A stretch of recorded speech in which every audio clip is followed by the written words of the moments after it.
Escritos de Manuel Sacristán sobre ecología, varias. varias, ¿no? Pero me refiero hasta de ecología porque una de las cuestiones de las que vas a tratar en esta charla es precisamente la relación que tuvo Manuel Sacristán con el ecologismo y con los movimientos sociales, ¿no? Hemos escogido profundizar algo más en esta faceta de Manuel Sacristán, que como nos ha expuesto el compañero José Sarrión, es una figura también tan poliédrica y que toca tantos campos, ¿no? Desde la militancia en el PSU a la crítica de la transición, a su labor como experto y teórico del marxismo, en fin, cantidad de cuestiones, ¿no? Pero queríamos hacer un poquito más de hincapié en esto que tenga que ver con el ecologismo y los movimientos sociales, yo creo que por dos cuestiones, ¿no? Por citar algunas. Primero, porque nosotros, aunque somos un movimiento de clases, o por lo menos que aspira a llegar a la clase, a trabajar con la clase y que cree, como creía Manuel Sacristán, que es la acción de la clase trabajadora la que en última instancia puede transformar la sociedad, pues a ello digo, no somos un movimiento corporativo, no entendemos la clase solo desde el punto de vista de la estricta lucha económica, sino que entendemos que esa acción de los trabajadores debe acabar orientándose hacia un proyecto de transformación global que incluya abordar y tocar y revertir pues, todas las problemáticas de las que nos aboca el sistema capitalista. O sea, debe ser un programa integral. Eso pasa hoy por tocar la cuestión ecológica. Hace un año que se sufrió en España las consecuencias de la Dana. En Extremadura estamos, digamos, sufriendo la posibilidad de decenas de proyectos mineros.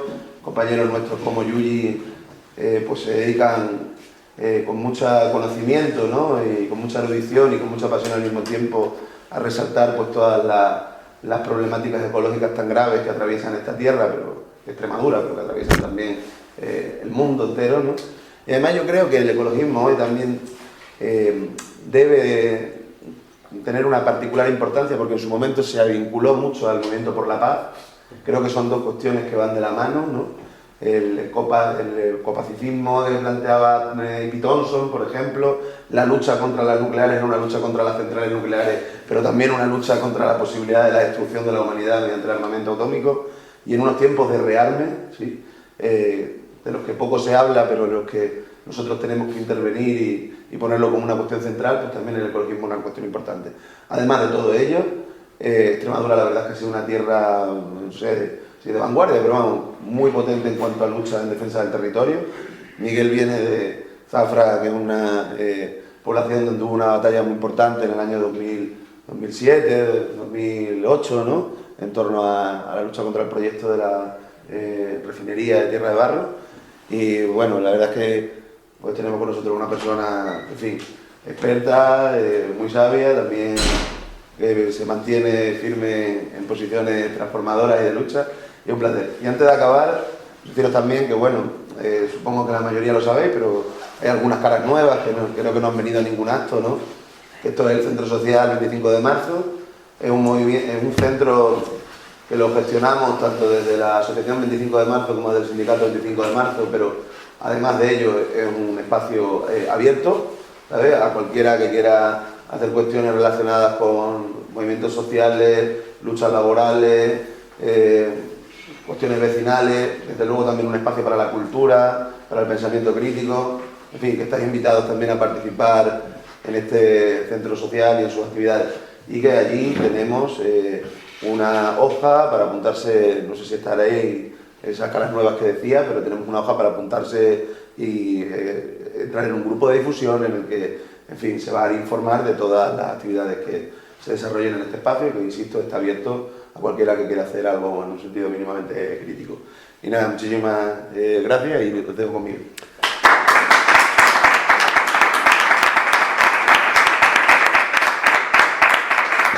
Bueno, pues gracias por invitarme a esta charla, al colectivo 25 de Marzo, al que pertenezco con mucho orgullo. Creo que es una institución importante de lucha obrera, jornalera en el campo. Y bueno, incluso tenemos aquí un jornalero que es un compañero de Villafranca que ha venido conmigo y que también pertenece, ¿no? Muchas gracias por la biografía que has hecho, Carlos, por tu presentación. Y bien, entonces, a mí me habían pedido que hablara sobre todo de la etapa de los movimientos sociales, Pero yo creo que es interesante también hablar de esa ruptura con el partido, porque es lo que va a dar pie, y para entender bien la problemática de Sacristán y de su lucha en los movimientos sociales. Es decir, partiendo desde el principio, desde su juventud, hay que saber que Sacristán empieza a leer a Marx ya a principio, en la época del Haye, ¿no? Porque él conoce a un autor que se llama Maximilien Rouvel, que es un anarquista, pero un anarquista que estudia el marxismo. Y él dice, y escribe un libro muy curioso que dice: Carlos Marx, un autor maldito en la URSS. Y lo que propone Maximilien Rouvel es que la obra de Marx ha quedado inacabada, es una obra, es un proyecto de investigación que debe completarse y debe desarrollarse por los marxistas posteriores. Y esto es precisamente lo que va a hacer Sacristán y es la inspiración que va a mantener toda su vida. Bien, cuando va a Münster, efectivamente entra en contacto con el Partido Comunista después de una trayectoria que está descrita muy escuetamente por Serradell, el secretario del Partido Comunista, el secretario de organización, en los documentos internos del partido, y los comunistas ya han visto a lo largo de ese tiempo cómo Sacristán se ha ido acercando a las posiciones de izquierda de forma crítica con el franquismo, con el autoritarismo de la cultura y un poco pues muy crítico con lo que está sucediendo en el país. Por lo tanto, hay un acercamiento paulatino que se va a concretar y se va a hacer pues ya una adhesión sin reservas al partido en Münster. Y esta anécdota que contaba José del seminario que construye el secretario del partido, Hans Weitz, que es un hombre muy curioso. A mí me contó su vida, ¿no? Cuando estuve allí en Münster, y me contó que él había sido miembro de las SS, ni más ni menos, pero que había estado en un cambio de reeducación soviético y se había hecho comunista. Bueno, todas estas cosas en la Alemania de la época son creíbles porque, bueno, uno si conoce un poco la obra de Brecht, por ejemplo, Terrores y miserias del Tercer Reich, pues ahí hay cosas tan tremendas como unos padres que no se atreven a hablar claramente porque su hijo es de las juventudes hitlerianas y les puede costar su propio hijo les puede delatar, vaya. Entonces, bueno, pues este hombre hace un seminario de formación marxista y un dato curioso es que me invita a su casa de campo y entonces me presenta la biblioteca y tenía las obras completas de Stalin. Me invitó a vivir allí, lo que pasa es que yo ya tenía alquilado, ya tenía pagado el hotel y tal, y le dije que no. Pero es curioso porque su entrada se produce precisamente a partir de este detalle. ¿Por qué? Porque en ese momento Stalin es una figura importantísima, ha vencido, es el principal país, la Unión Soviética, que ha vencido a los nazis, a los ejércitos, a la principal ejército del momento, que es la Wehrmacht, los ejércitos alemanes, y por lo tanto tiene un prestigio internacional enorme que luego se irá erosionando poco a poco, pues en primer lugar por el famoso informe de Khrushchev, el informe secreto del 20 Congreso del Partido Comunista de la Unión Soviética, que se hace en 1956.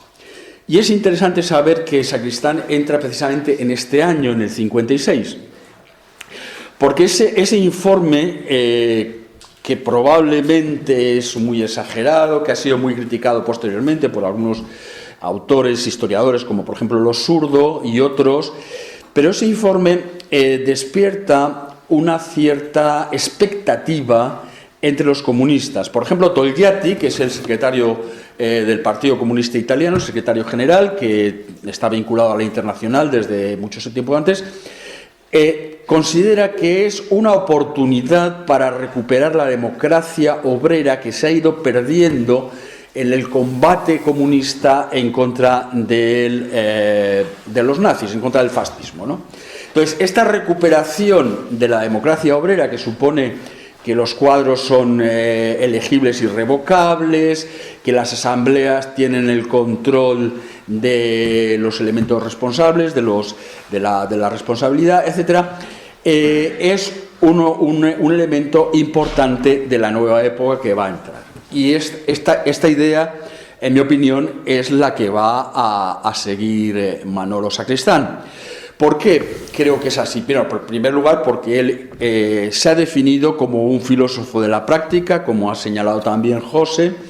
Es decir, él escribe sobre la Briola, dice que la Briola es el primero que origina esta corriente italiana de la filosofía de la práctica. Va a estudiar muy a fondo a Gramsci, al que admira, con el cual incluso se identifica, y yo he intentado en el prólogo de este último libro establecer cuáles son los elementos paralelos no solamente vital, sino también y de pensamiento entre ambos pensadores.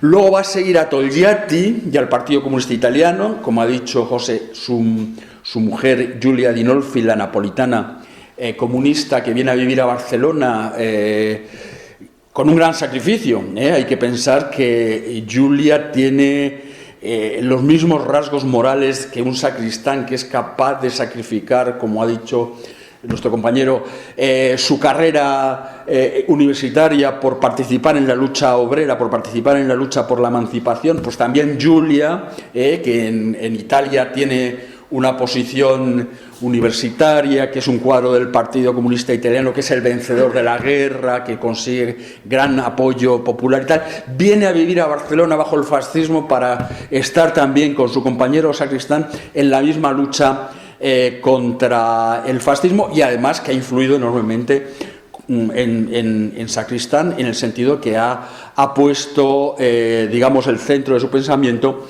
en el Partido Comunista Italiano. Entonces Togliatti dice esta idea. Pero resulta que esto no se va a hacer posible. En el año 64, cuando Togliatti muere, un momento antes de morir, escribe su último texto que se llama El Testamento de Yalta, el Memorial de Yalta, se considera su testamento político, y él dice: no hemos podido conseguir lo que queríamos. La democratización no se ha hecho posible. Es decir, la burocratización de los partidos comunistas es ya un fenómeno irreversible. Esta será una de las causas que harán que Sacristán, digamos, rechace o acabe dimitiendo primero del partido, de la dirección comunista, ¿no? Hay varias causas que luego explicaré. Entonces, un segundo elemento que influye en la crisis que se va a desatar en el año 64 dentro del movimiento comunista es la escisión chino-soviética. Es el momento en el cual el enfrentamiento entre Rusia y China se hace ya una ruptura que va a ser gravísima para el movimiento obrero. Los que tengáis alguna edad os recordaréis aquella época de sindicatos de un lado, del otro, donde todo el mundo se peleaba entre sí y tal, lo cual generaba unas divisiones profundas y que debilitaban mucho al movimiento obrero, pero que también en las relaciones internacionales supone un fracaso, y Togliatti lo dice literalmente: será muy grave si esto llega a suceder. Es otro de los elementos de la problemática de una crisis que va a desarrollarse desde el año 64, desde esta decisión, hasta el año 68, que es el momento en el que se produce un fracaso político muy drástico. Primero, porque la primavera de Praga, el intento del Partido Comunista Checoslovaco de renovar el partido, de renovar la sociedad soviética, de renovar esa democracia obrera que pedía Togliatti en el 56, es ahogada por los tanques del Pacto de Varsovia. Y por otro lado, porque en el mayo del 68, en la gran huelga obrera, la mayor huelga obrera que ha habido probablemente en Europa, con 13 millones de trabajadores en huelga ocupando fábricas como la Renault, el Partido Comunista decide que esa huelga no puede seguir y que hay que retirarse de esto, con lo cual se genera una dinámica de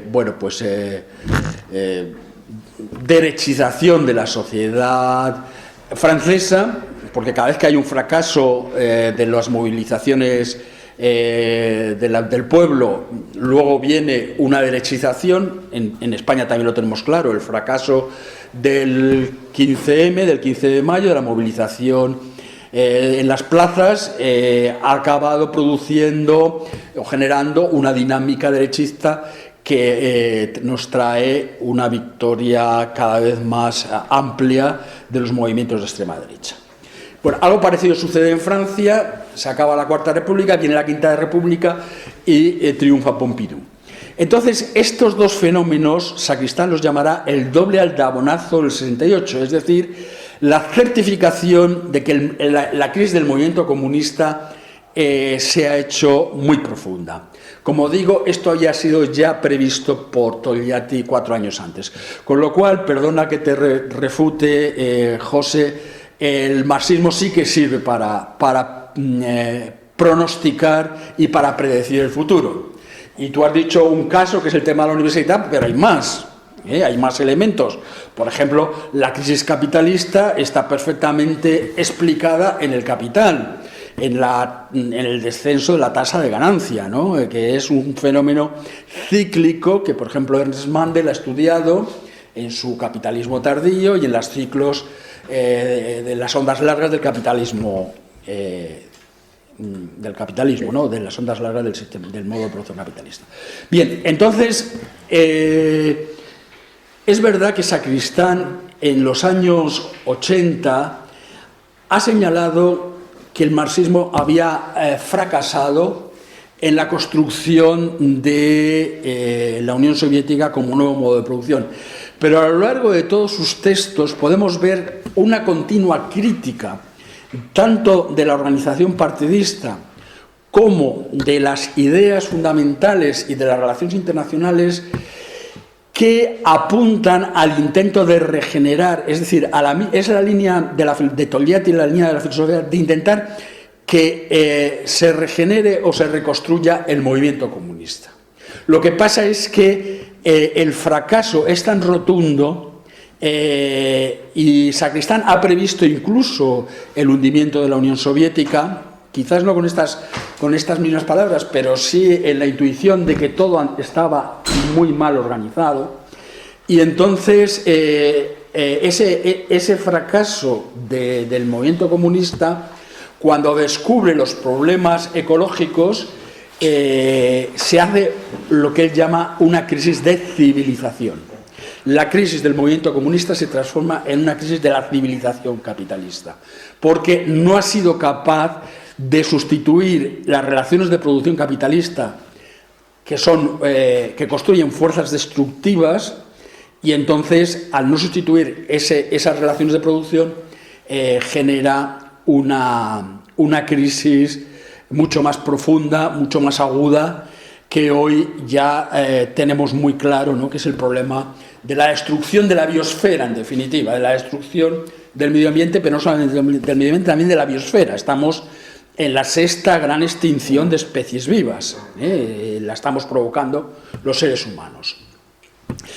Bien, entonces, en los 2 libros que yo he publicado de textos de Sacristán, podemos observar estos 2 aspectos. Primero, la crisis del Partido Comunista, la ruptura con la dirección del Partido Comunista, y luego la ruptura ya directamente con el Partido Comunista en la segunda etapa, porque el movimiento comunista se ha hundido, ¿no?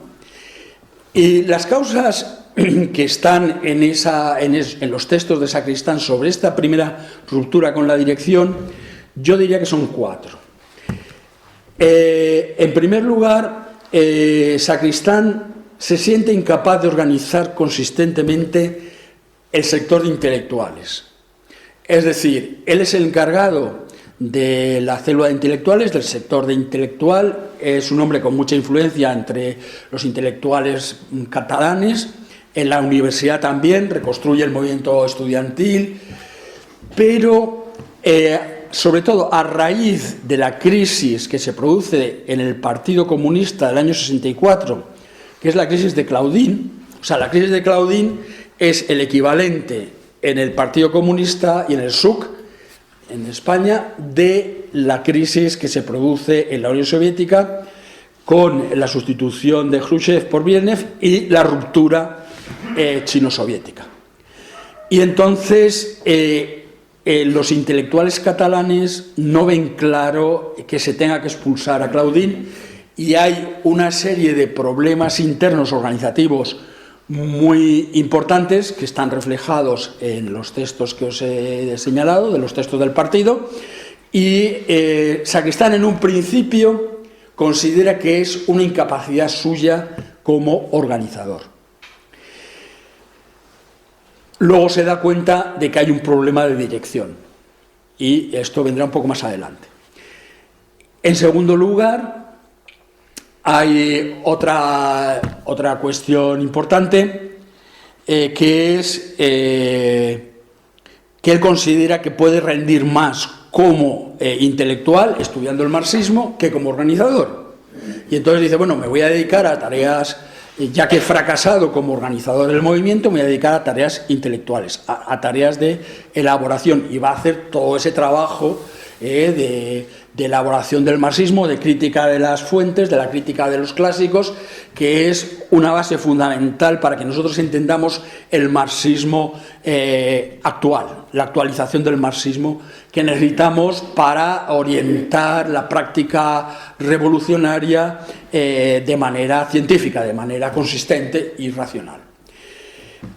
En tercer lugar, él va a descubrir que el núcleo político está cooptando a personajes oportunistas, y entonces esto va a ser un motivo fundamental. O sea, digamos que va a ser la gota que rebosa el vaso, que es cuando se elige o se coopta a Antonio Gutiérrez Díaz, que luego será un importante cuadro del SUC y estará en el Parlamento español y en el Parlamento europeo, etcétera. ¿Por qué? ¿Cuál es el problema? El problema es muy concreto. Aparte de que Sacristán ha trabajado con él varios años, pero entonces hay un problema muy concreto que le va, digamos, ya a revelar el carácter de este personaje. Y es que Antonio Gutiérrez, en los comités de organización, en los comités superiores, denuncia a Josep Fontana y hace un falso testimonio, diciendo que Josep Fontana no había aceptado unos determinados, una determinada resolución federal y tal y cual. Y resulta que Sacristán descubre que no es verdad, que este señor, el Antonio Gutiérrez, ha hecho un falso testimonio, y entonces lo achaca a un problema importante de los cuadros burocráticos, y es que tienen, frente a los intelectuales, tienen siempre prevenciones. Como se ha señalado aquí, Sacristán es una persona profundamente autocrítica, que siempre ha estado al lado de la clase obrera, que ha respetado a sus compañeros de la dirección, que eran todos de origen obrero, y además ha admirado su trabajo y su lucha. Pero esto no significa que haya que denigrar o eliminar a los intelectuales. La función intelectual también tiene su importancia. Y entonces lo que ha pasado aquí con Antonio Gutiérrez es que este hombre, que no es un obrero, que es un médico, sin embargo, ha hecho, bueno, por lo que podríamos llamar una falsa delación, un juego sucio. Y Josep Fontana, que es uno de los grandes historiadores catalanes del siglo XX, murió hace poco, y que tiene una enorme obra importantísima, ha sido amigo íntimo de Sacristán desde la fundación del Comité de Intelectuales en el año 57. Han sido siempre compañeros y camaradas de trabajo, han elaborado juntos las revistas del Comité de Intelectuales, como por ejemplo Veritat, Quaderns Polítics, Quaderns de Cultura Catalana, etcétera, etcétera, y por lo tanto Sacristán tiene una amistad íntima con este hombre. Cuando descubre que a su mejor amigo o a su compañero camarada fiel de toda la vida le están haciendo una falsa delación, pues claro, eso ya es el colmo. Dice, están ustedes cooptando a los elementos más oportunistas del partido. Y esta es, digamos, la gota que rebasa el vaso y que le hace romper con la dirección. Pero hay otra cuestión muy importante que está retratada en el texto que José ha citado con amplitud, que es la universidad y la división del trabajo. Yo discrepo, no discrepo de lo que él ha dicho, pero creo que hay que añadir un elemento más que yo considero que es fundamental.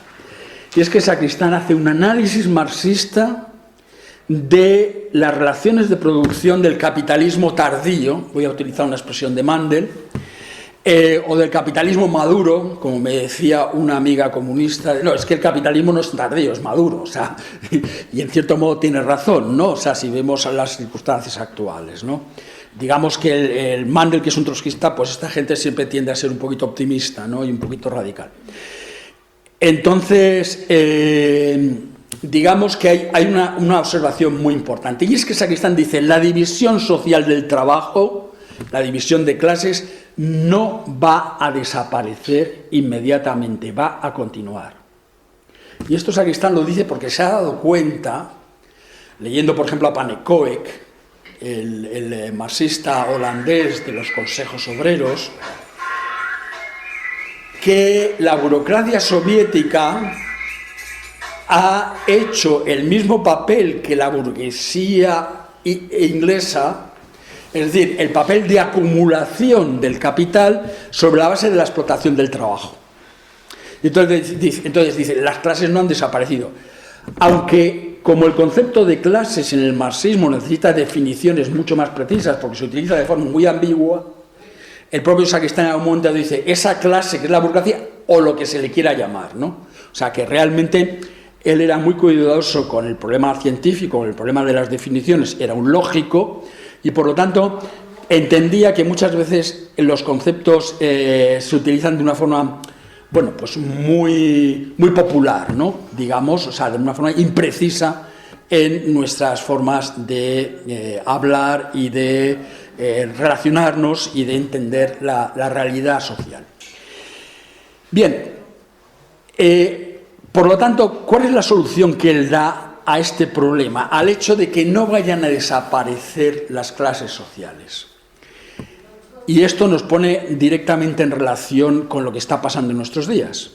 Es decir, con el hecho de que en China hay un capitalismo de Estado, en la República Popular China, en la cual la burocracia está haciendo el papel de la burguesía y está consiguiendo un desarrollo económico muy avanzado y muy desarrollado.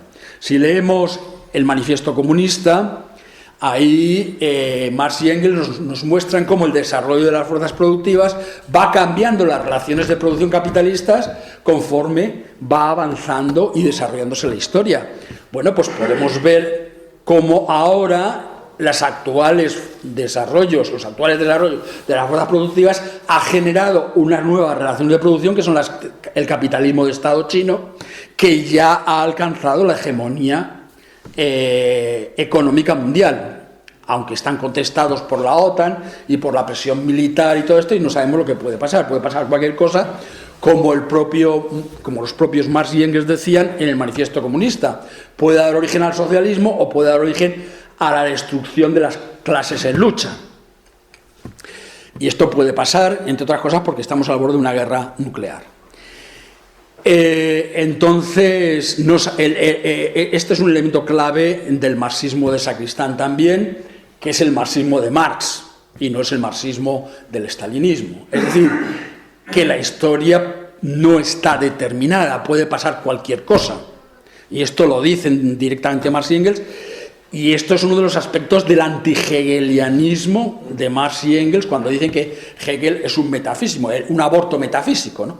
Bueno, me detengo en no quiero profundizar en eso, pero vamos a cosas más concretas. Bueno, entonces, ¿cuál es la solución que da Sacristán? Dicen, no, es que la solución a este problema del mantenimiento de las clases sociales es que haya una rotatividad en los cargos de dirección.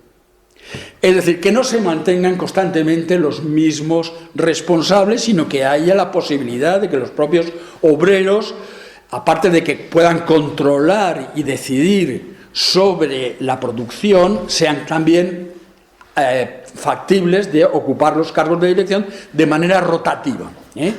Es decir, la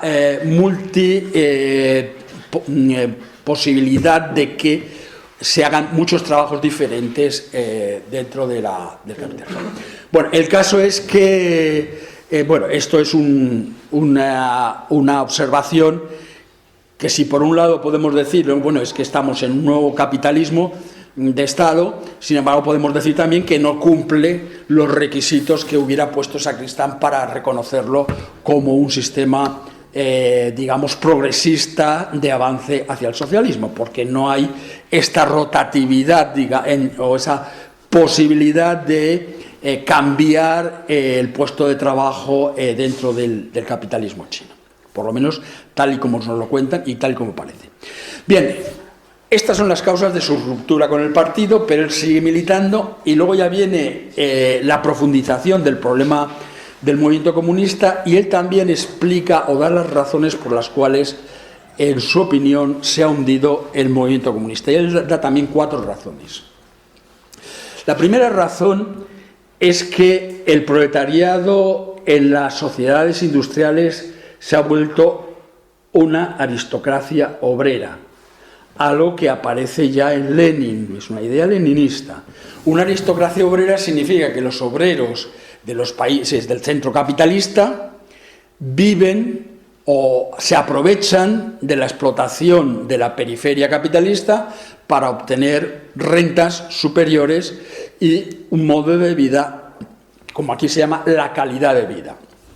Es decir, voy a poner un ejemplo. Si comparamos el salario de un profesor, como yo he sido en los institutos o en la Universidad Española, con los salarios de un profesor en la universidad o en los institutos cubanos, la diferencia es abismal. Pero ¿qué razones hay para que lo sean? Yo no me considero superior a los profesores que pueda haber en Cuba, por ejemplo, ¿no? Que además son gente de una enorme solidaridad y han sido capaces de ir a las misiones pedagógicas para enseñar a las poblaciones más atrasadas, ¿no? Aunque hoy en día Cuba, desgraciadamente, se encuentra en una situación muy difícil, muy complicada, que da realmente angustia y miedo casi, ¿no? Porque además la agresión que están haciendo los Estados Unidos en el Caribe puede ser gravísima en los próximos años. Bien, la primera causa, por lo tanto, es la renuncia de la clase obrera en los centros capitalistas a construir el socialismo.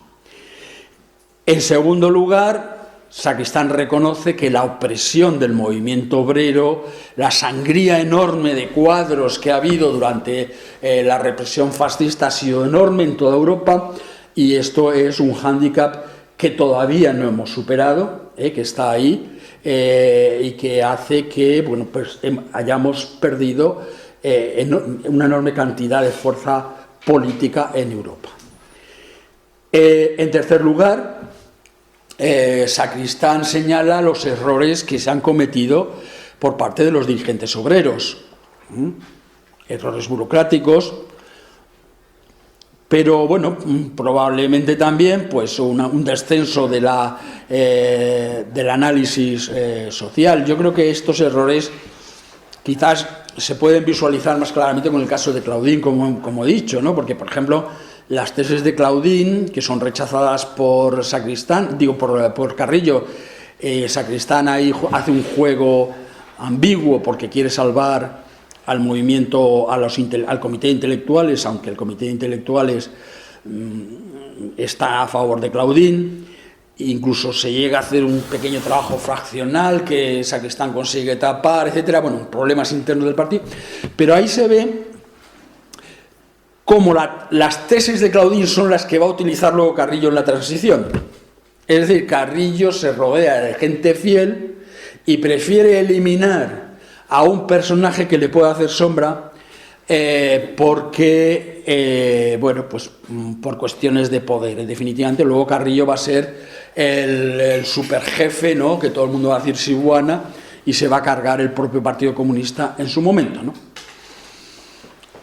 Bien. Y finalmente, la cuarta causa del fracaso del movimiento comunista, según Sacristán, es un deslumbramiento, dice él, por las instituciones burguesas, aquello de meterse en el Parlamento y tal.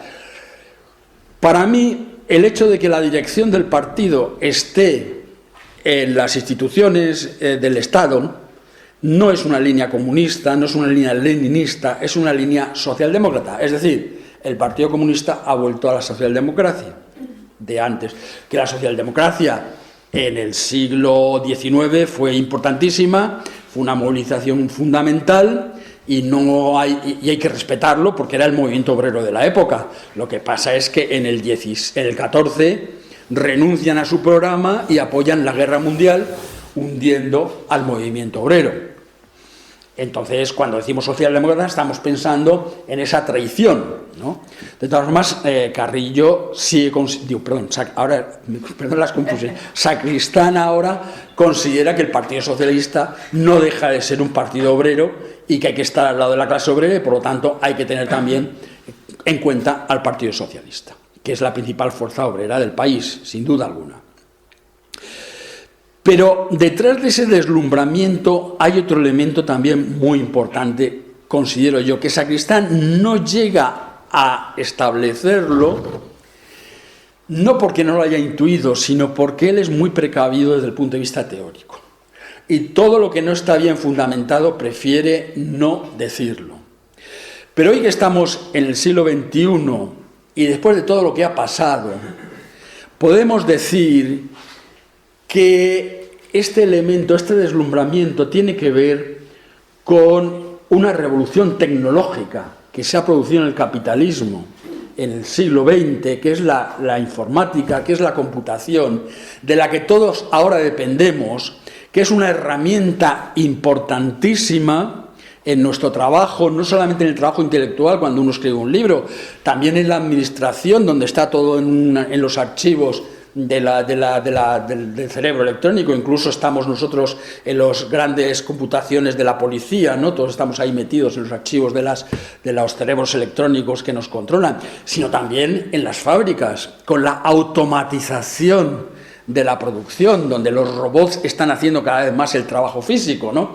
Es decir, esta revolución tecnológica es lo que ha permitido al capitalismo salir de su crisis de la primera mitad del siglo XX. Y entonces Sacristán se da cuenta de que en la Unión Soviética esto no se va a poder hacer. Esta revolución tecnológica no va a poder penetrar y probablemente es la causa de que finalmente primero Gorbachov y luego Yeltsin liquiden la Unión Soviética.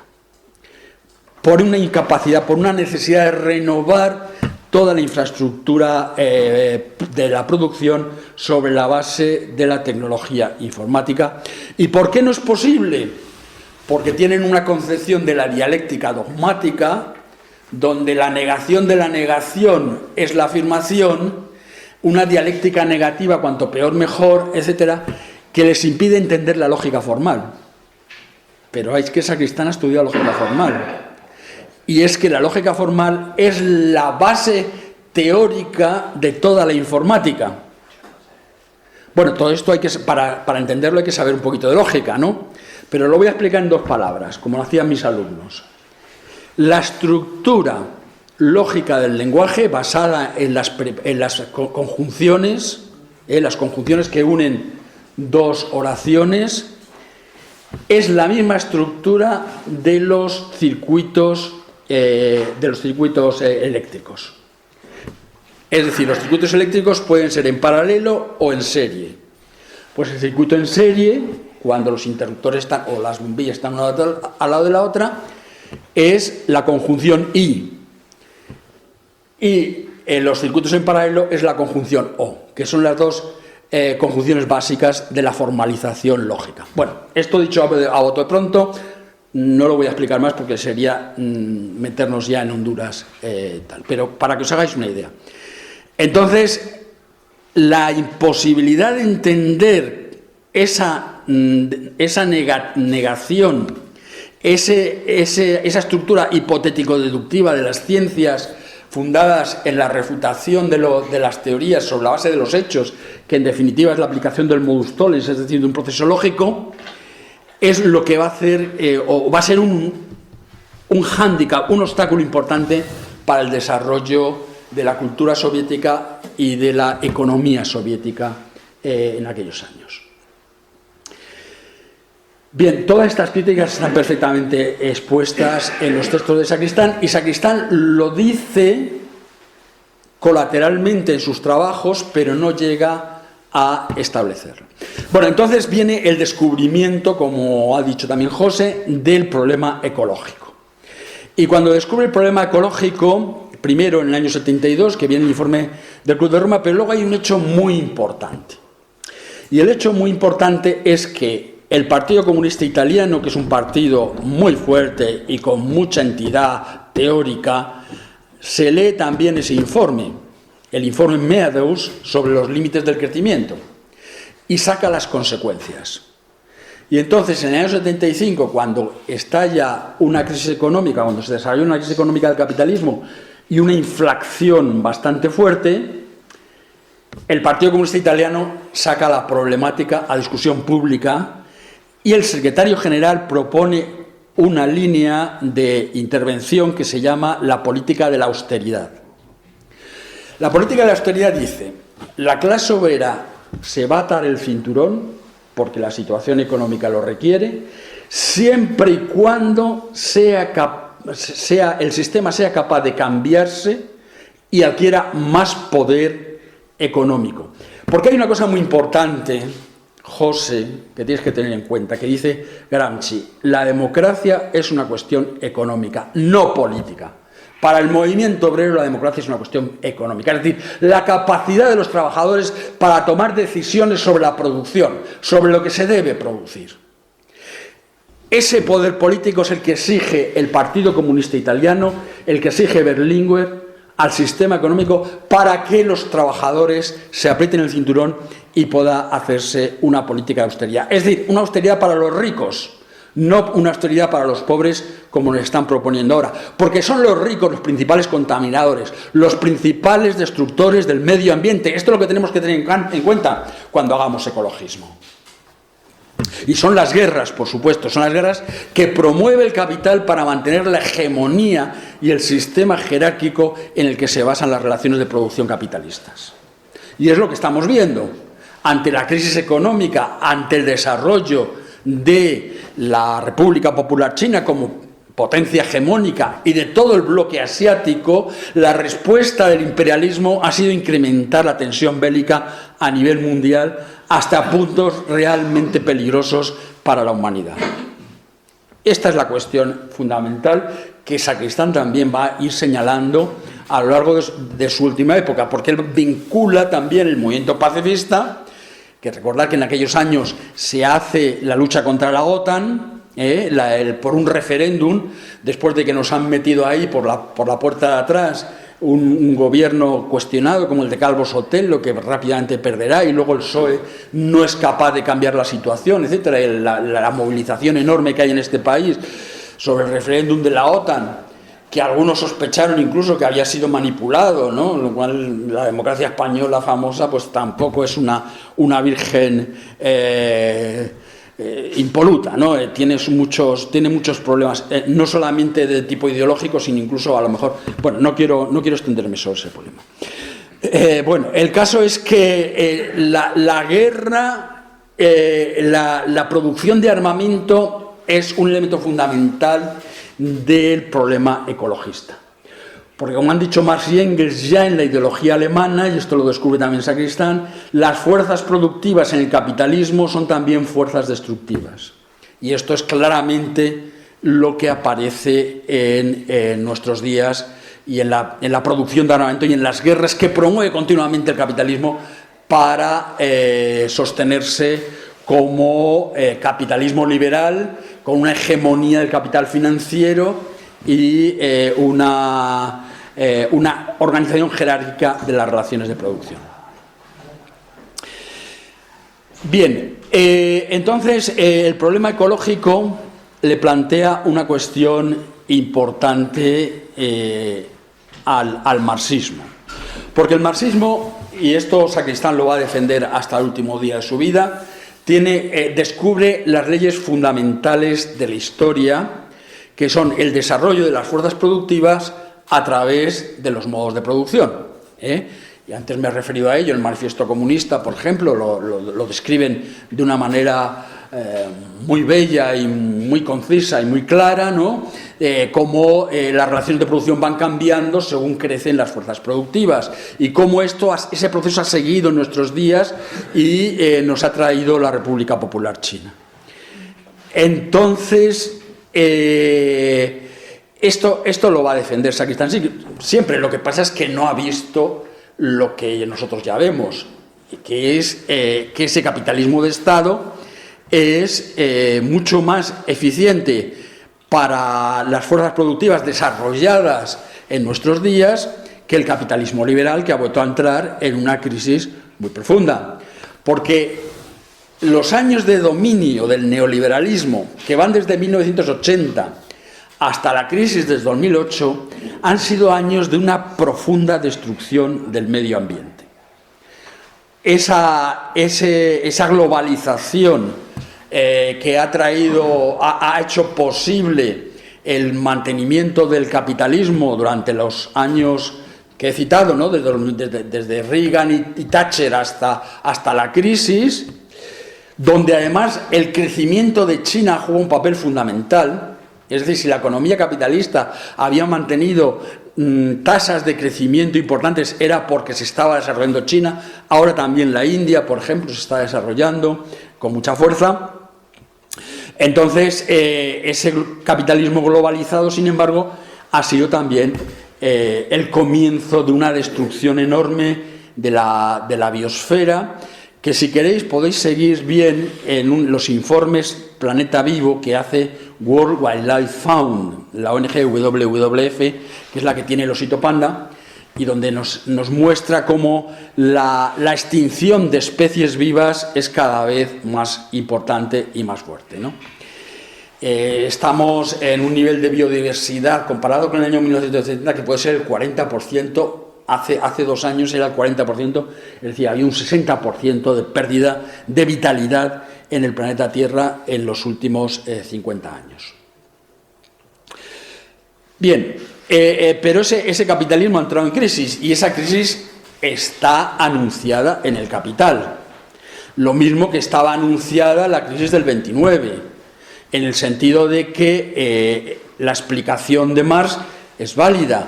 Es el descenso de la tasa de ganancia, que como los capitalistas no pueden ganar menos porque entonces les entra el comecón, pues se vuelven un poquito locos y empiezan a hacer especulación y hacen maniobras económicas muy falsas, muy poco sensatas, muy poco sólidas, y acaba viniendo, pues eso, la depresión, la crisis de la bolsa, etcétera, etcétera, etcétera, crisis muy profundas, ¿no?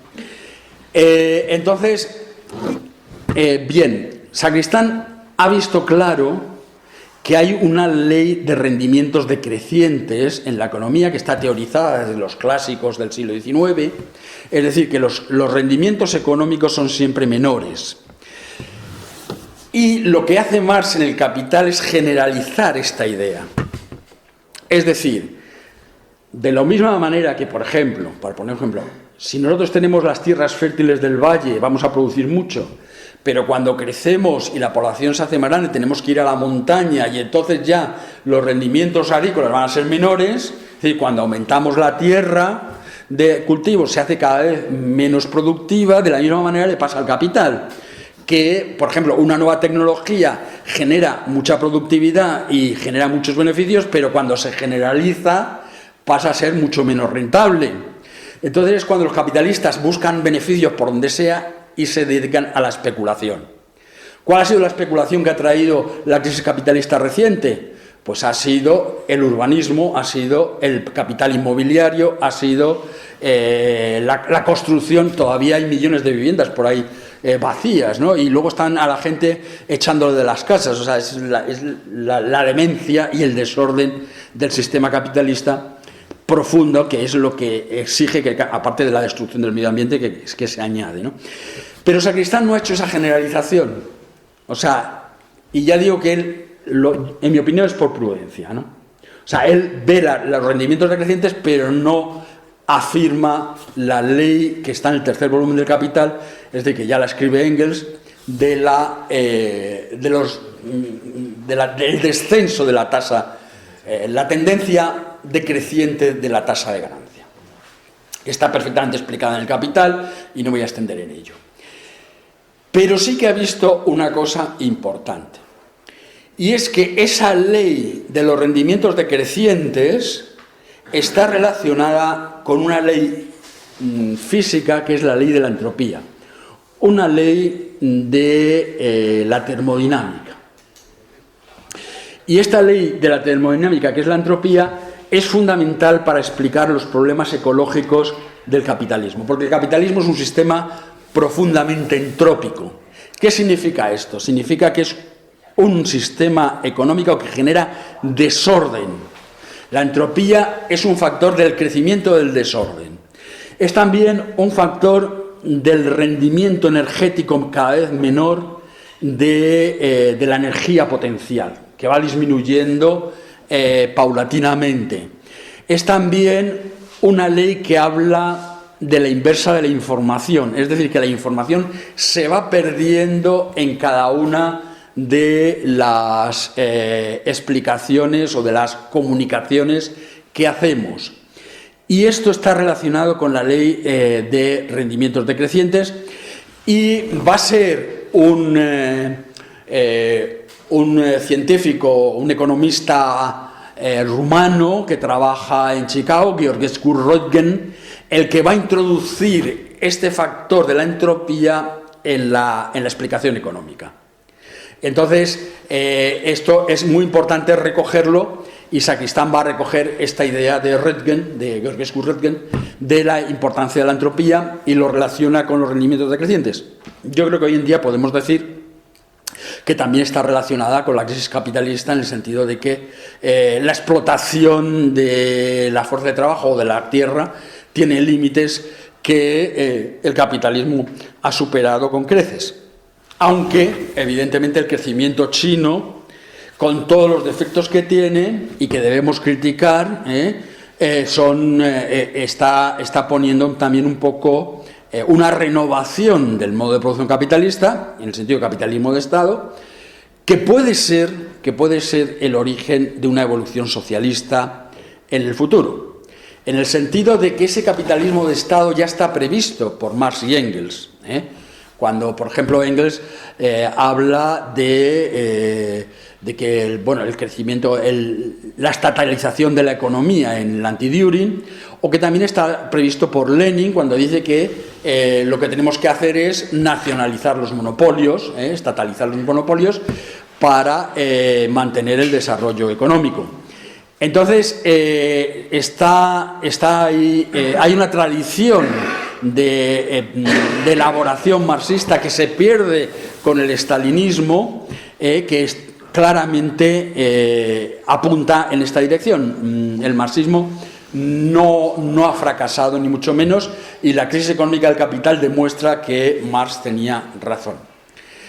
Yo creo que hay una recuperación del marxismo en nuestros días, precisamente por este acierto que tuvo Marx al describir su análisis del capitalismo, ¿no? del modo de producción capitalista. Bueno, entonces esto es uno de los aspectos de su revisión del marxismo, que no es una revisión en sentido reformista, sino todo lo contrario, es una revisión en sentido revolucionario.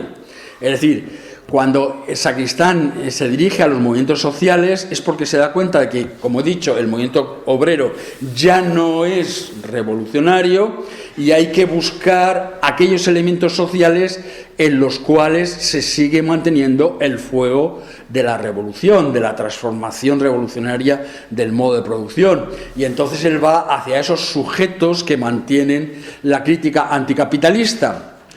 Porque es verdad que el capitalismo es incapaz de resolver el problema de la destrucción del medio ambiente, y está más que demostrado.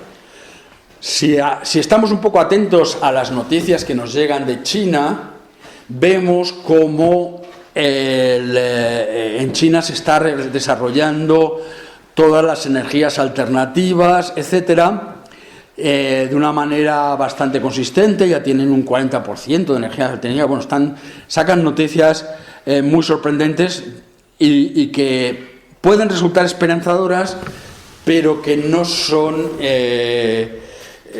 claramente decisivas, ¿no? O sea, porque lo que ha dicho José de la descentralización es importante. Entonces, lo que vemos es un gigantismo en China. También es verdad que son 1.400 millones de habitantes y hay que darles de comer a todos y hay que sacarlos a la miseria, como ha hecho China, como ha hecho la República Popular. Hoy en día la ONU ha reconocido que ya no hay gente miserable en China, lo cual es muy importante si lo comparamos, por ejemplo, con un país que está creciendo también mucho, que es la India. Pero ese gigantismo nos da que pensar, ¿no? Nos hace pensar, es decir, están haciendo grandes cosas, pero hay una centralización que puede ser criticable. De todas formas, yo creo que hay que distinguir dos cosas, porque Sacristán es verdad que estaba en contra de la centralización, pero sobre todo estaba en contra de la centralización económica. Insisto, la democracia es una cuestión económica más que política, desde el punto de vista obrero, Entonces, hay una centralización política que yo creo que es importante tener en cuenta. Es la centralización política que hace la ONU, que no es una centralización fundada en una capacidad de fuerza, de represión, sino en una autoridad moral. Y en este sentido va la filosofía de la práctica. Es decir, lo que ha hecho la ONU de establecer los derechos humanos universales en muchos aspectos, no solamente los individuales, la famosa declaración y tal de los 50, sino también los derechos del niño, los derechos de las mujeres, los derechos de los pueblos. Toda esa legislación es una legislación fundamental. Lo que pasa es que no se va a imponer por la fuerza. Hay un cuerpo por ahí de intervención de la ONU que intenta separar a los que combaten y tal, pero no es una intervención agresiva. Entonces, esa autoridad moral es la que necesitamos para construir un Estado, porque es verdad que las normas ecologistas tienen que ser planificadas a nivel global y a nivel internacional. Si nosotros dejamos hacer a cada uno lo que le dé la gana, sin orientar esa producción desde un punto de vista planificado, probablemente generará un caos, que es la crítica que los comunistas hacemos a los anarquistas.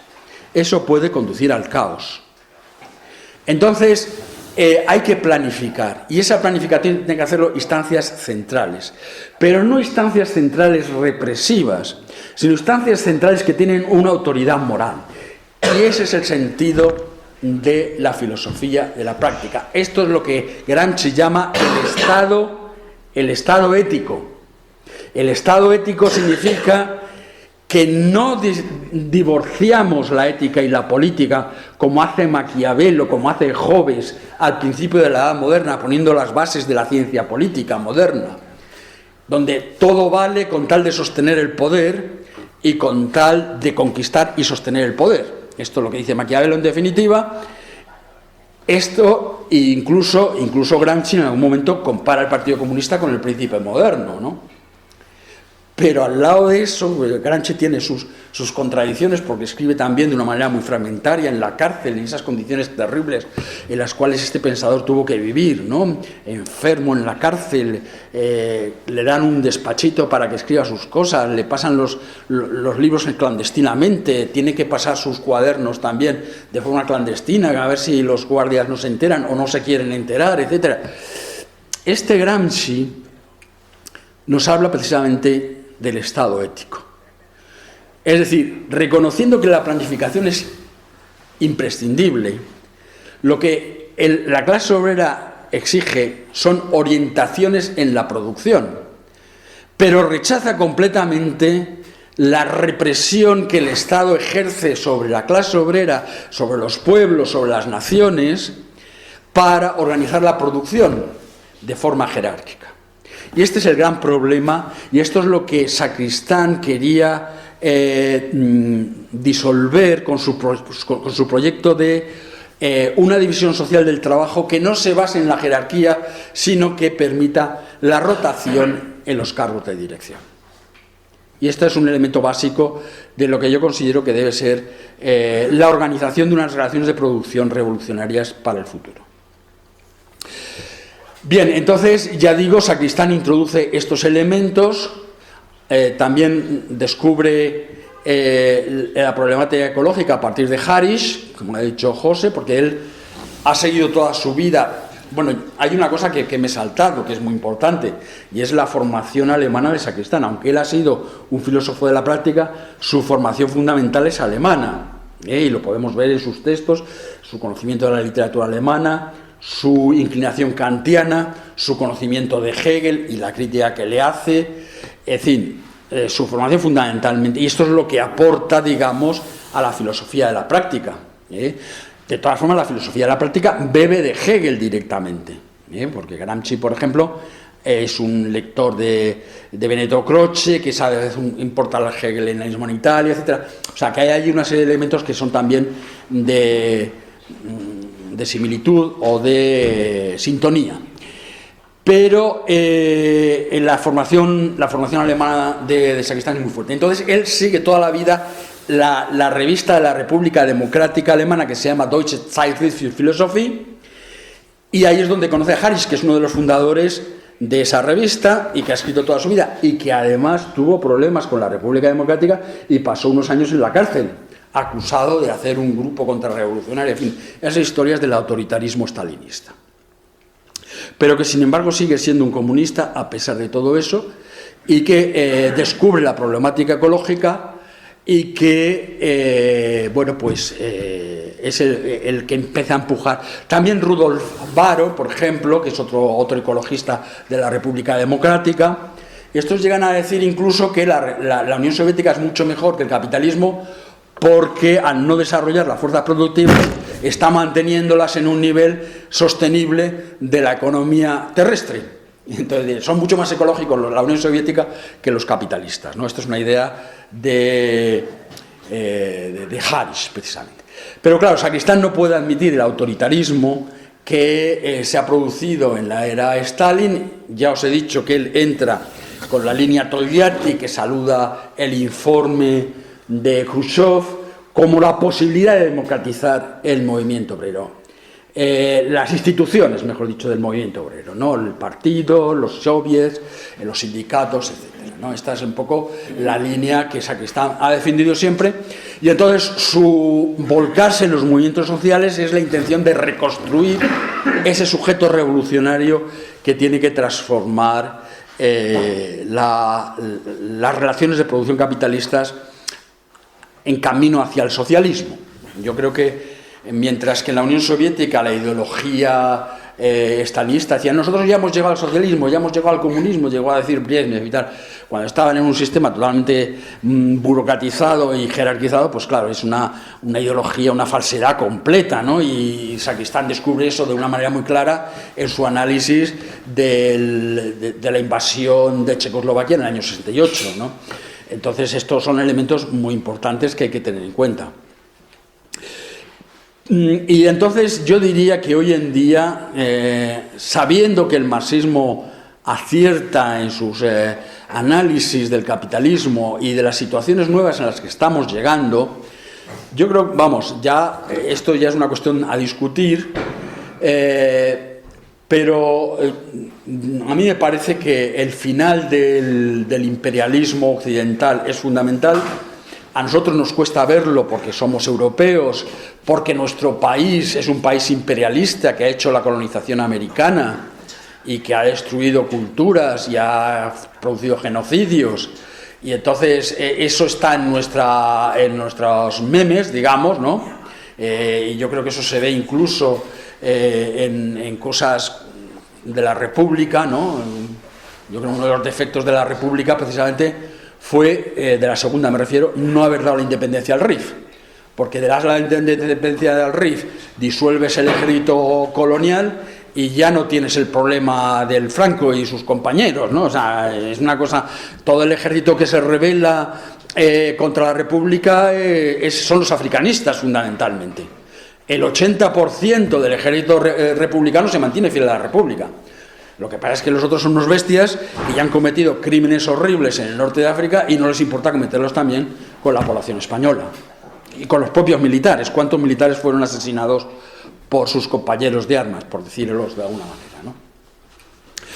Bueno, entonces Sacristán sigue apostando por la democratización, sigue apostando por un sistema democrático y su línea es esa construcción del Estado ético, que Gramsci lo define muy bien y dice que la política tiene que transformarse en una moral, y al transformarse en una moral desaparece también como política y desaparece también como moral.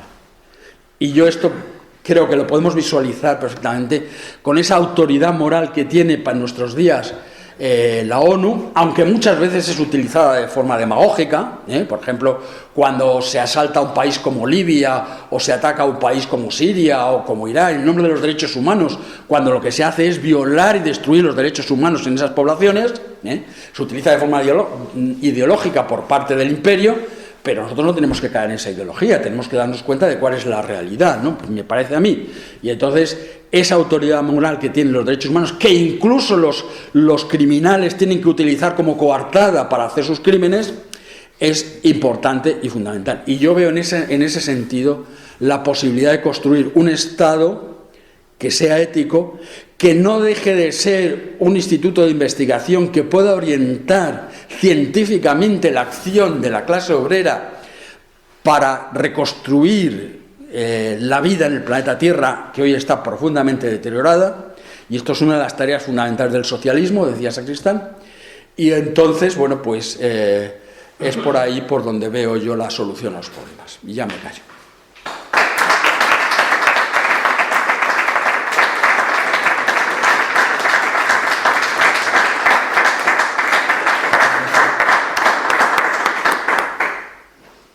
Palabras. Yo una cuestión. En línea con lo que estabas comentando de la crítica de Sacristán a los elementos autoritarios presentes en la Unión Soviética y su apuesta por la democratización del socialismo, bueno, yo creo que esto es una cuestión muy relevante, muy importante, sí. Sin que nosotros tengamos que comprar la leyenda negra anticomunista ni afirmar que todo fue autoritarismo y represión, o sea, reconociendo también que en la experiencia comunista del siglo XX hay cantidad de elementos democráticos, emancipadores, etc.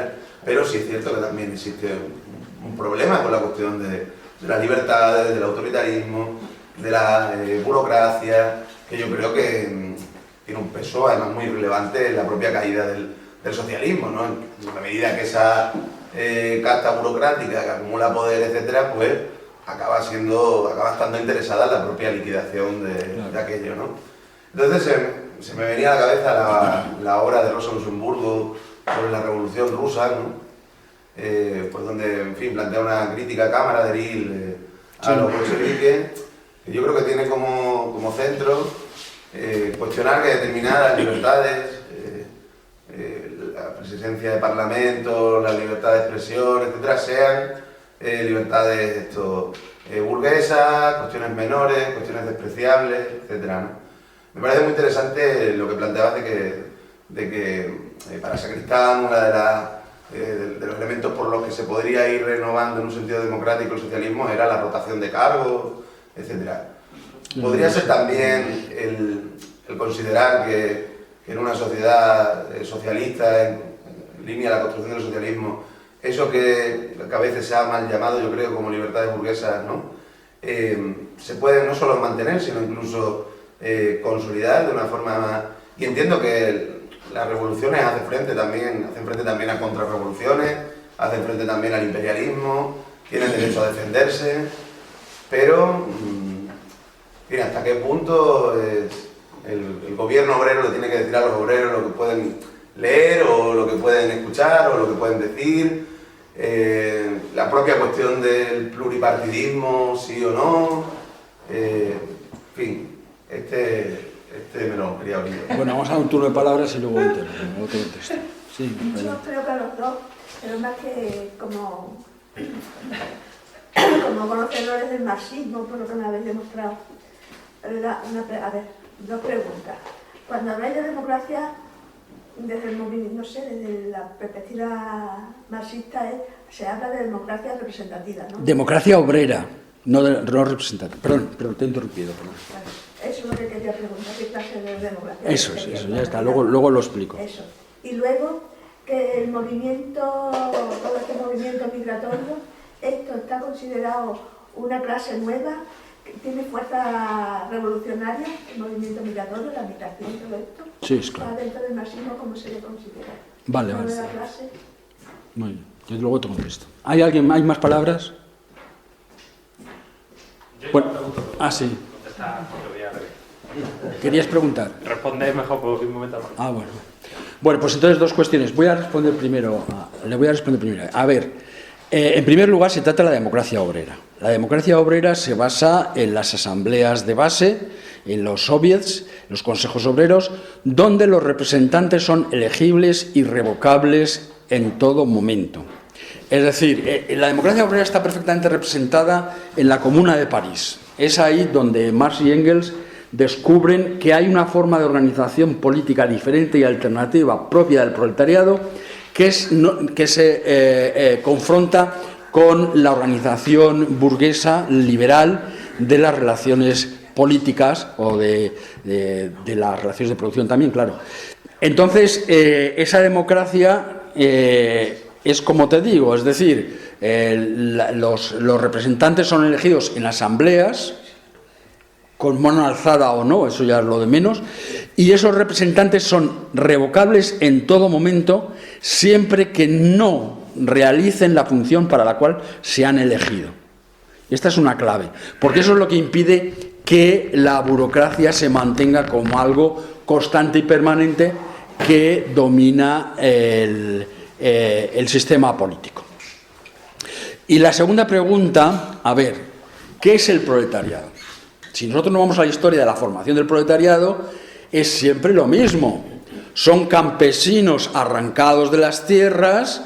Por ejemplo, en Inglaterra se hace mediante las enclosures, es decir, los cercamientos, en los cuales los campesinos que tienen un derecho feudal al uso de la tierra son expulsados porque esa tierra se declara propiedad privada, y entonces se crea un ejército de vagabundos que se les mete en las empresas capitalistas esclavizándolos a base de la esclavitud.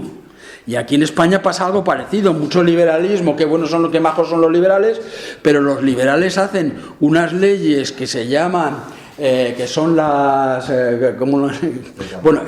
las desamortizaciones, en las cuales los campesinos dejan de tener el uso de la tierra y se crea un proletariado que tiene que emigrar a las ciudades, y ese es el proletariado, o sea, la migración de los campesinos sin tierra a las ciudades para trabajar en las fábricas.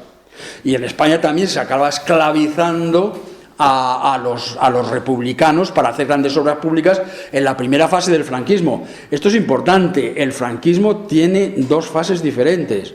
Una fase fascista, que dura hasta los años 50 y tantos, y una fase que es nacionalcatolicismo, que es la fase del Opus, y son distintas, porque una es la autarquía, son relaciones de producción diferentes, la autarquía, y la otra es los planes de desarrollo, y lo que hace Sacristán es vivir esa fase, ¿no? La fase de, bueno, primero la autarquía, evidentemente. Pero entonces, ¿qué es la emigración? Es lo mismo, solamente que son extranjeros, es decir, es la emigración de los campesinos de África, expulsados de la tierra por el colonialismo, por la invasión europea de ese continente, que están desarraigados y que vienen a trabajar, vienen a las fábricas a trabajar aquí, y vienen en inferioridad de condiciones y se les puede explotar mejor. Y a los empresarios les interesa, y les interesa también mantener la opresión y decir que son extranjeros y mantener el fascismo para que esa gente cobre poco y sean dóciles. Pero es el mismo proceso, y de hecho uno de los elementos fundamentales del capitalismo es la concentración de la población en grandes ciudades. O sea, los campesinos arrancados de la tierra van a vivir a grandes ciudades. Eso es lo que decía José, de que esas grandes ciudades son insostenibles desde el punto de vista ecológico, son sumideros de energía, son creadores de entropía. Ciudades como Madrid, como Barcelona, como esas ciudades industriales de todo el mundo, ¿no? O sea, son absolutamente inadecuadas para un equilibrio ecológico. Y entonces es lo mismo, es la creación de un proletariado para trabajar en las fábricas. Pero ahora, por ejemplo, estas personas que vienen de fuera tienen sus propias leyes. Las leyes de extranjería son diferentes. Llegan aquí, pero no son iguales que el proletariado. Claro. De aquí tienen leyes especiales para... A ver, un momentito. En la clase obrera española es lo que antes se llamaba aristocracia obrera. Es decir, ya desde hace años ha comenzado a vivir de la sobreexplotación colonial. Y de hecho, casi todos, uno de los elementos fundamentales de las aspiraciones de los trabajadores españoles, que es muy digna, es tener una casa propia, en propiedad. En el momento que tienes una propiedad y que está reconocida como propiedad privada, ya no perteneces a un proletariado estricto, porque ya tienes propiedad. Entonces ya hay una cualificación de la fuerza de trabajo que genera segmentación de la clase obrera, Hay una segmentación de la clase obrera, pero la ley de extranjería es una manera de mantener al proletariado inmigrante bajo la explotación capitalista de una manera represiva. No es otra cosa. Bueno, perdona, ahora te quería hablar. Te quería decir una cosilla relacionada con lo que acaba de comentar Pitu.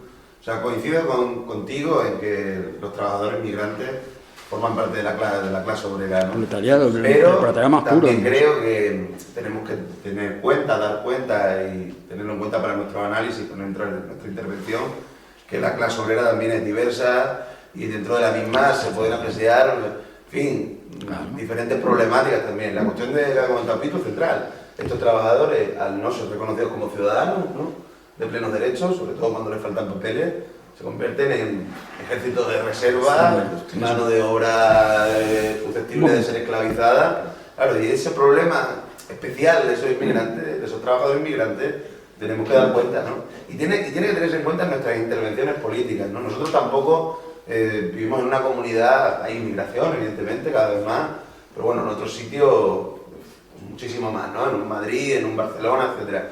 Como las organizaciones nuestras no sacan, por ejemplo, propaganda en Darilla o no van a las mezquitas en un momento dado, ¿no? Eso hay que hacerlo, porque además analicemos las grandes revueltas, ¿no?, sociales de las proletarias, digamos, de las últimas décadas, ¿no? Por ejemplo, Francia, que es un país que todavía destaca por tener un nivel ahí de lucha de clases fuerte.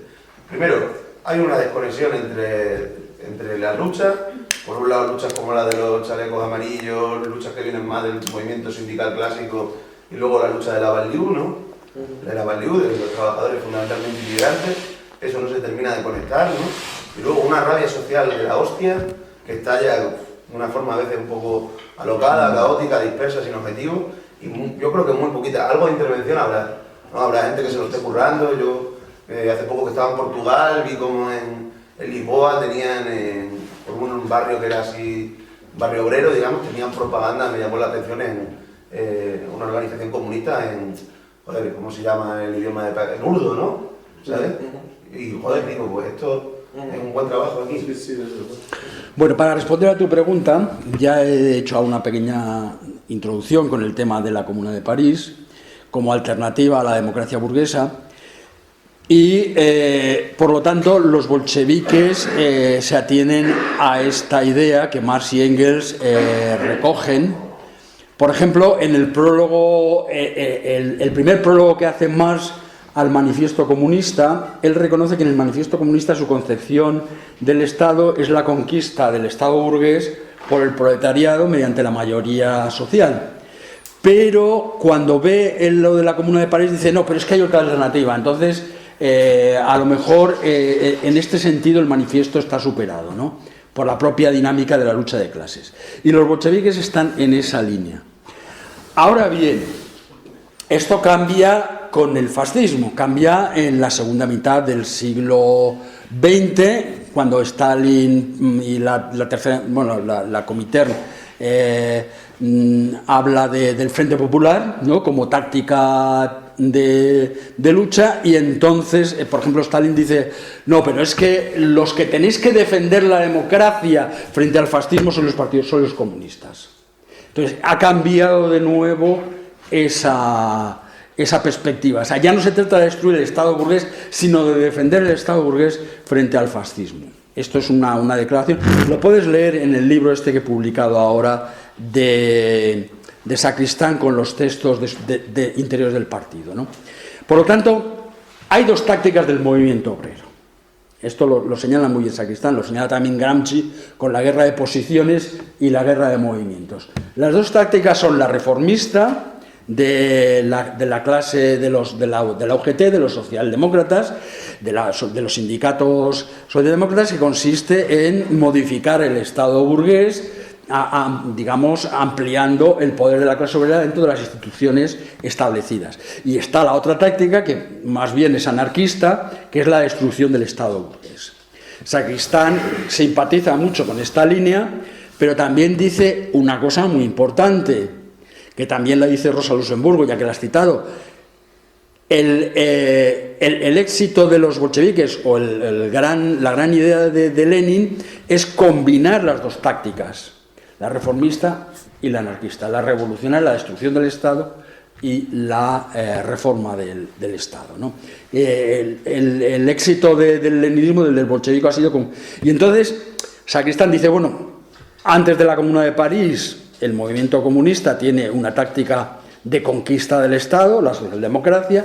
Después de la Comuna de París se apuesta por la destrucción del Estado, pero después del movimiento fascista es necesario volver a la táctica primitiva, sin olvidar jamás que hay momentos en los cuales, bueno, sin olvidar dos cosas. Primero, hay momentos en los cuales se va a tener que destruir el Estado burgués, va a ser un momento importante de la lucha.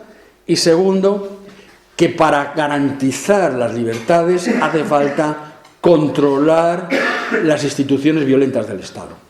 Si no controlamos las instituciones violentas del Estado, nos darán el golpe, nos destruirán. Y esto es lo que pasa primero en el año 66 en Indonesia, donde matan un montón de comunistas, no se sabe la cifra, cientos de miles, 1 millón y tal. Es lo que va a pasar luego en Chile, es lo que va a pasar en Argentina y en tantos otros lugares, en Brasil, donde dan el golpe de Estado. Y es lo que pasa también previamente en la República Española, que no se controlan los medios. Bueno, se controlan a medias, porque ya he dicho que el 80% del ejército estaba a favor de la República. Y también la policía se había transformado en los guardias de asalto, o sea que sí que había un elemento de transformación de las fuerzas armadas del Estado, pero no fue lo suficientemente completa y bueno, y se unieron otra serie de problemas. Bien, son esas dos condiciones las que pone Sacristán. De todas formas, él por eso entra en contacto con los anarquistas, porque considera que las dos tácticas deben complementarse. Lo que tú has dicho de Rosa Luxemburgo es lo que están haciendo la revolución bolivariana en Venezuela. Allí han mantenido las instituciones burguesas, han mantenido el Parlamento y al mismo tiempo están revolucionando todo el sistema social sobre la base de introducir en el pueblo elementos de construcción del Estado obrero. Y esa revolución se está radicalizando ahora con las amenazas del imperialismo. Se acaba de decir, Maduro acaba de decir, la revolución pacífica se va a transformar en revolución armada, el pueblo en armas. Esto es un paso decisivo. Esto es un paso decisivo que va a hacer que el poder cambie de manos ya de una manera decisiva en Venezuela, sin que se hayan destruido las instituciones burguesas. Ya veremos cómo evoluciona la cosa. ¿Te has respondido? Sí. Bueno, había más palabras. A ver, no sé muy bien cómo formularlos. Hay una parte que me interesa de lo que habéis hablado, que es como...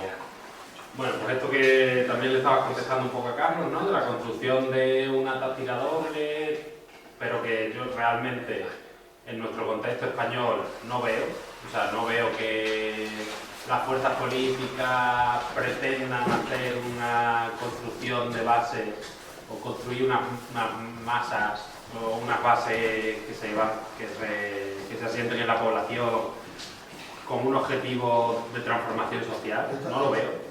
No lo veo en las iniciativas políticas más tradicionales y tampoco las veo en los movimientos sociales. Sin embargo, lo que sí que veo es una integración prácticamente absoluta y prácticamente acrítica dentro de lo institucional. Véanse las universidades, véanse los nuevos estamentos que se construyen al calor de estas transiciones ecológicas que se quieren hacer, o estas transiciones, ya no sé ni cómo coño las llaman, no igual. Pero el caso es que yo no veo que esta táctica de, como lo que has dicho tú de Venezuela, ¿no?, de intentar dar al pueblo sus instituciones propias con las que puedan ser capaces de autogobernarse y de tener conciencia propia, yo eso no lo veo, es que no lo veo en ningún sitio.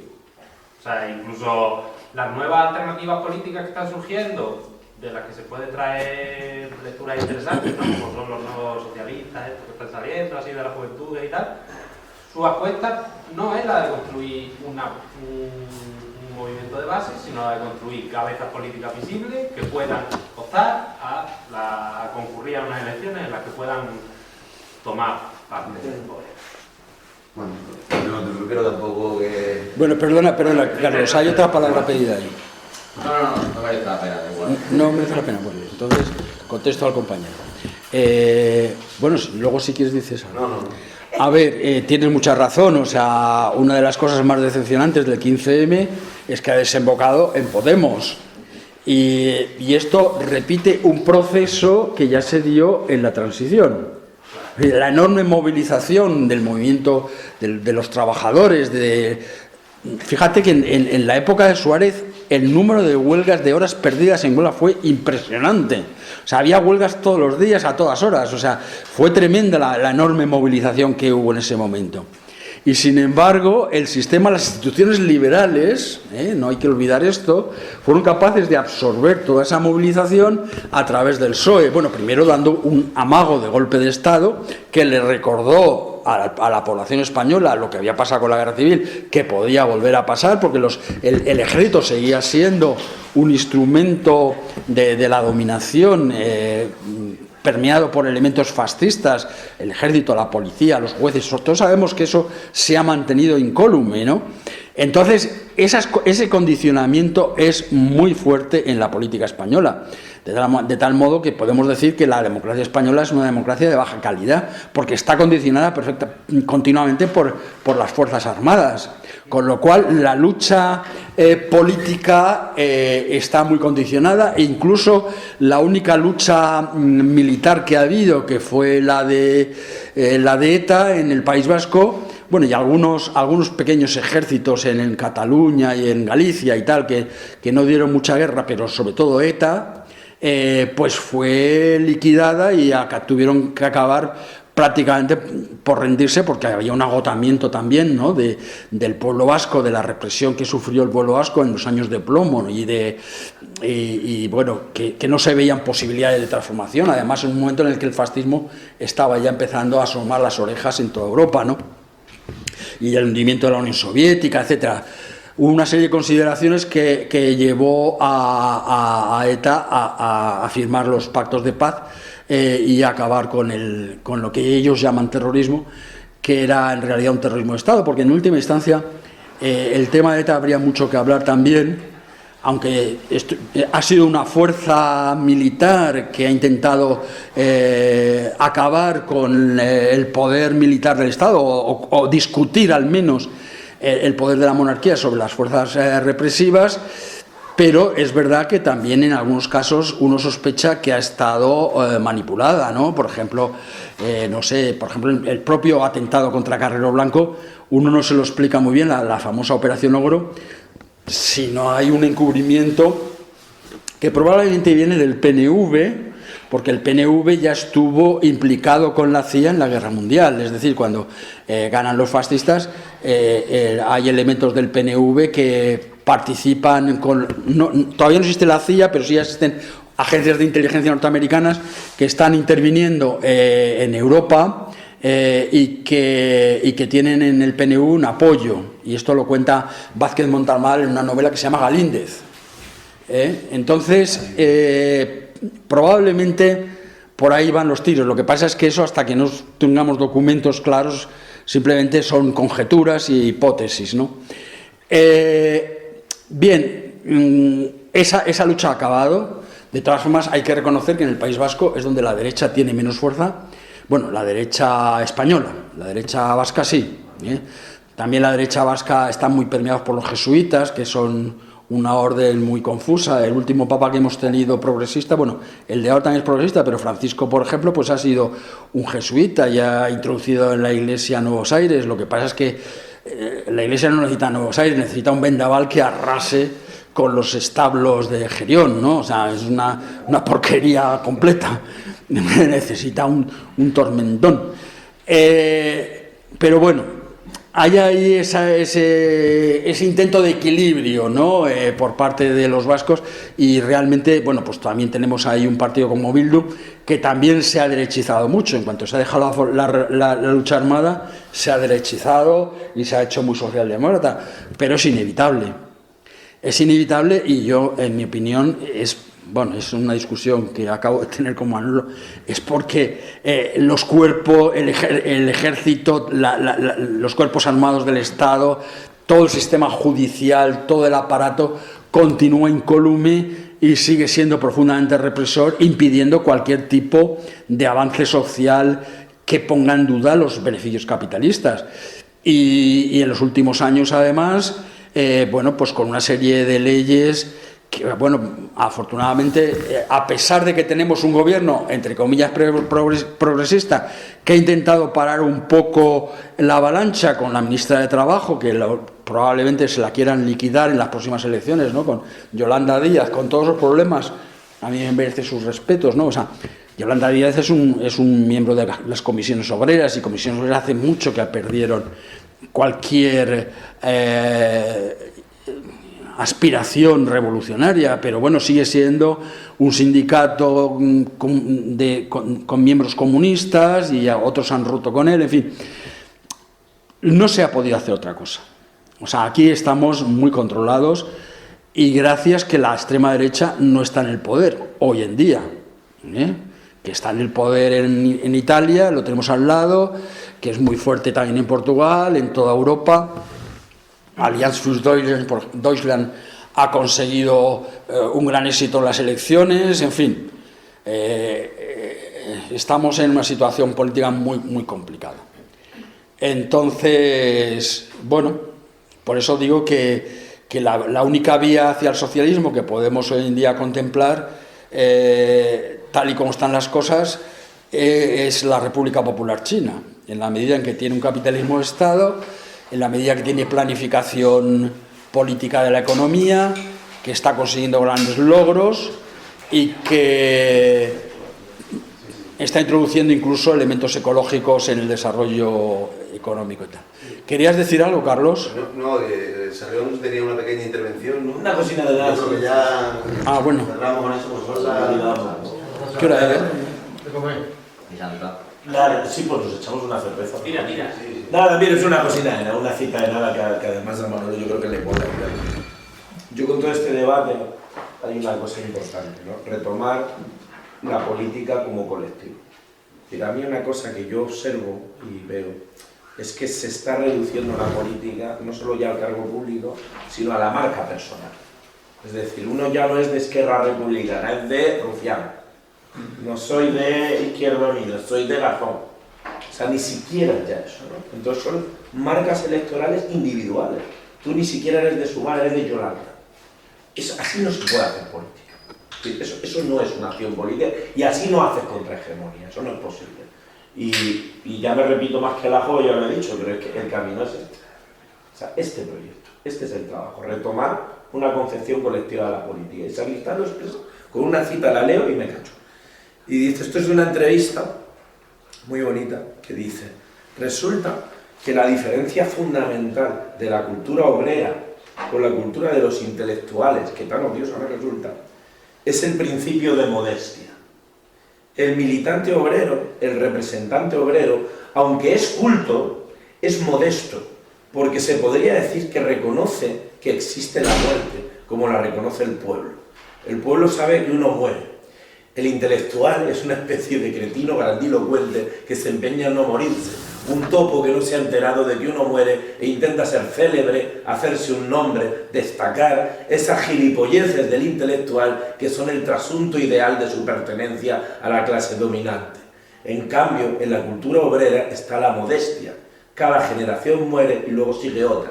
Y los héroes obreros son en general héroes anónimos, mientras que los héroes intelectuales tienen 18 apellidos, 40 antepasados, influencia de escuela y todas estas cosas de los intelectuales tradicionales, ¿no? Yo creo que ese principio de modestia, el principio de integrar la política de lo colectivo. Nada más quería decir eso. Bueno, pues yo voy a terminar con un poema de Cernuda que dice: donde habite el olvido, en los vastos jardines sin aurora, donde yo solo sea memoria de una piedra sepultada entre ortigas sobre la que escapa el viento a sus insomnios, donde el amor, ese ángel terrible, no hunda en mi pecho su ala de acero, aleteando mientras crece el tormento.